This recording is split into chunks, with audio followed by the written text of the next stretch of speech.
As the fire slowly started to creep towards them, they knew they didn't have much time left to get out of there.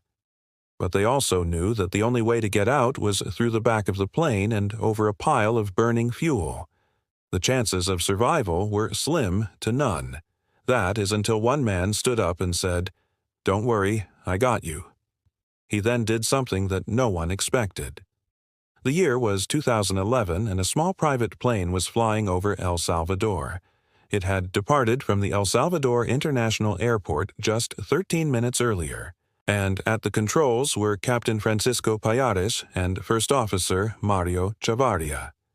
There were also 3 passengers on board, all of whom were seated behind the pilots in the cabin. Suddenly, the pilot put the plane into a steep dive. The nose of the aircraft went straight for the ground, but it seemed like the pilot was trying to aim for a clear patch of land. Unfortunately, they were not so lucky because the small plane slammed into a hillside just outside the airport.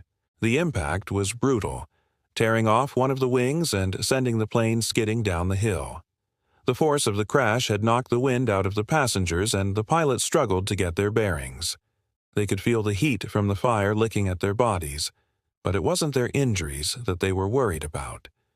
Instead, they knew that the main danger was still to come. Once the passengers realized what had happened, they started screaming for help, and although the pilots were trying their best to free themselves from the wreckage, they knew that they wouldn't be able to get out in time. They had to find another way. The problem was, even if they did manage to get out, the passengers would most likely not survive. The area where the plane had landed was surrounded by hills on all sides. On top of that, there was a huge pile of burning jet fuel that the passengers would have to cross in order to get away from the crash site. If they made it past that, then there was also a steep drop-off before they reached the safety of the highway, so they were trapped with no way out. But before the passengers gave up hope, one of them suddenly started making his way out of the wreckage. This guy had been badly injured during the crash, but his mind was focused on getting out of there alive. As he started to push himself away from the wreckage, the passengers watched in awe as he managed to free himself despite having a broken bone. But they were wondering how this man was going to get out alive. That was when he turned around and told them, "Don't worry, I got you." Then he disappeared into the smoke. Although they couldn't see him very well through the smoke, the passengers could hear him shouting instructions on how to free themselves from the wreckage. While he was doing his best to make sure that everyone got out alive, the man who had survived the crash was actually thinking about how he was going to get himself out alive. His name was Hovhannes Stepanyan, and he was a successful businessman from Armenia. Although he had sustained a serious injury during the crash, he knew that it was important to stay calm. When he looked around him, he realized that the people who were seated closest to him were already out of the wreckage. Some of them were badly injured, while others had managed to get away with only minor wounds. Meanwhile, there were also 2 children who had somehow managed to free themselves without any help. At that moment, Hovhannes knew that he had to do something drastic. He pulled his backpack off and emptied its contents onto the floor. He then took off his belt and tied his shirt to the backpack in order to use it as a sling for his broken arm. This was an old trick he had learned while serving in the army. He then dragged himself towards the exit, leaving a trail of blood in his wake. Just as he reached the opening, he could hear one of the passengers scream, "There's a big pile of fuel over there. If we run over that, we might survive." Sure enough, when Hovhannes stepped out of the plane, he saw a long line of burning jet fuel blocking their way to safety. It didn't matter whether or not they ran to the left or right. In both directions, there was a steep drop-off that led down a hill. This meant that if they wanted to get away from the plane, they would have to run over the burning fuel. But how could they possibly do that? That was when Hovhannes came up with a plan. He walked towards the end of the fuel line and made sure that the wind was blowing the flames away from him. Then he started walking forward. He had never felt such excruciating pain in his life, but he pushed through it and managed to reach the other side safely. With the burning question now behind them, the survivors started running towards the highway. All they had to do now was walk a few more steps and they would be out of the danger zone.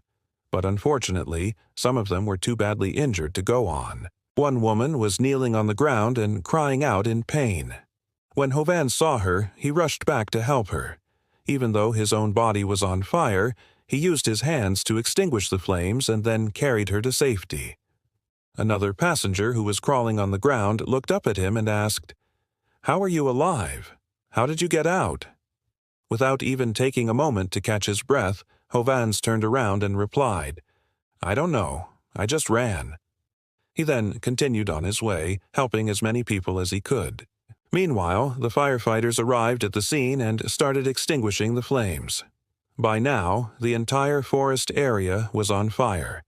This meant that the survivors had barely escaped with their lives, and although most of them had suffered severe burns, they would all make a full recovery.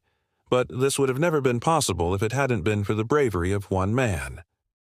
Thanks to his quick actions, several people were saved, and when the firefighters entered the wreckage, they found out that the captain and the co-pilot had lost their lives.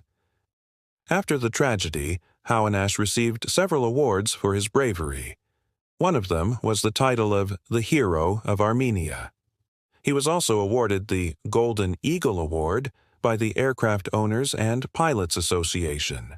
But even though he had saved several lives that day, Hovans still had nightmares about the crash. He could still hear the screams of the passengers and the sound of the burning plane. And even though it had been several years since the incident, he could still feel the pain in his bones.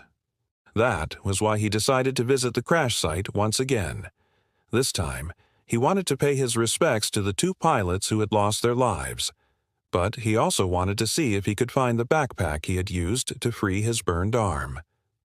As he walked through the tall grass, he suddenly heard a voice calling his name. It was the same woman he had rescued from the burning fuel. She had suffered second-degree burns on her legs and had undergone skin grafting operations. But she had fully recovered and wanted to thank the man who had saved her life. When she approached him, she said, "If it hadn't been for your help, I wouldn't be here today. You literally saved my life." Hovhannish smiled and said, "We were all in it together. I just did what I could to help." But deep down, he knew that he had done much more than that. He had shown incredible courage and selflessness in the face of danger, and he had truly earned the title of hero. The two pilots who had lost their lives would have been proud of him, and so would the woman whose life he had saved. As they talked about the crash and how they had managed to survive, they both realized that they would never forget that day. It had been a tragedy, but it had also been a testament to the power of the human spirit. In the end, it was a story of survival, hope, and bravery. The kind of story that reminds us that even in the darkest of times, there is always a reason to keep going. Thank you for watching this emotional story. Please leave a comment below with your thoughts. We appreciate your support and hope you learned something from this story.